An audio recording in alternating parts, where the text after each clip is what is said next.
The entire smartphone market has been declining for a few years now. The economy's taken a hit, companies are selling fewer models, they're discounting left, right and center to just try and keep the numbers up.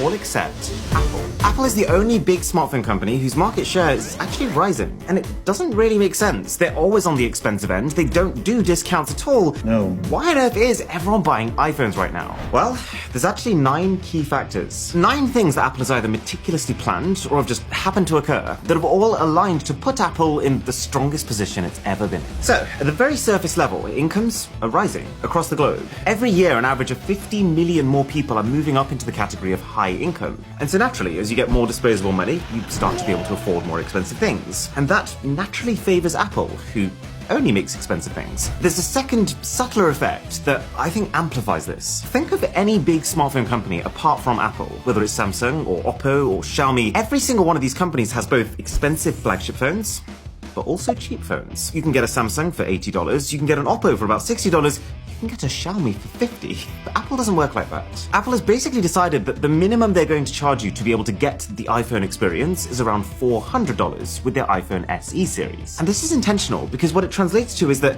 getting an iPhone now means something more than getting a Samsung. Even though both companies' most expensive phones are the same price, this inaccessibility creates the feeling of Apple being an aspirational brand that as soon as people do get money for the first time, they want to spend on. Not as much with countries that already have high income, like the United States, but every time I've been to India, which is quite a lot because I have a lot of family there, I make a conscious effort to talk to people there about the phone market, and I definitely get the feeling that the iPhone almost has a status associated with it. And the data supports that. India, Indonesia, and Vietnam are 3 of Apple's strongest growth areas. And they're all countries that are either developing or newly industrialized. Okay, so incomes are rising. Apple is well positioned to be able to take advantage of that. But this alone might cause a slight shift. There's something else that's accelerating this growth, and it's called the network effect. The network effect is an economics term used to describe a product that actually becomes better the more people use it. And Apple is one of the very few tech companies who basically engineers their products around this philosophy. Think iMessage, completely unlimited, completely free,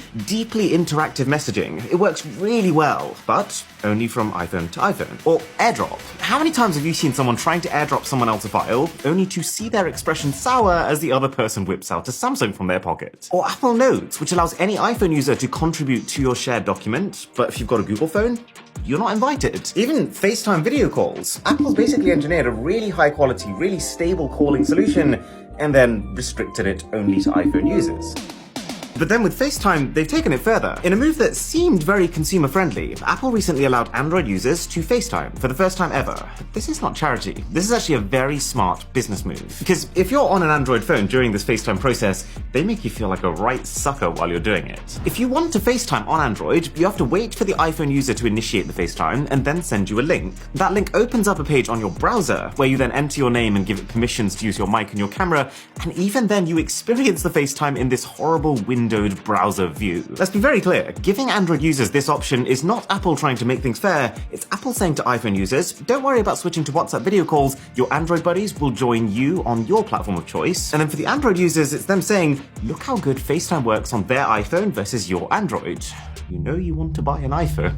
These are all just one type of network effect that Apple uses, but where you really feel the full force of it is via the ecosystem. It applies to AirTags, which update their location every time any Apple device is near them. So the more Apple devices in the world, the more precise the location finding ability of everyone with an AirTag. It applies to the new HomePod, which lets anyone, so long as they use an iPhone, to hand over whatever's playing from their phone to start coming straight out of the speaker. And it even applies to their App Store. I find this really interesting because even though Android has by far more total users, because the vast majority of Apple users are wealthy users who are far more willing to spend, they've actually made iPhone the most desirable platform to develop apps for and design accessories for, which in turn means that Apple gets better app support and more accessory options, which then makes the iPhone even more desirable for consumers. And so, it's these incredibly powerful network effects which have meant that even in a market where the interest and urgency to upgrade in smartphones is falling, each one of their ecosystem products in other categories, their earphones, their speakers, their AirTags, even their financial services now via Apple Pay are all seeds to bring more people into the world of Apple, in which they're shown very clearly that they won't get the absolute best Apple experience until they buy an iPhone, which is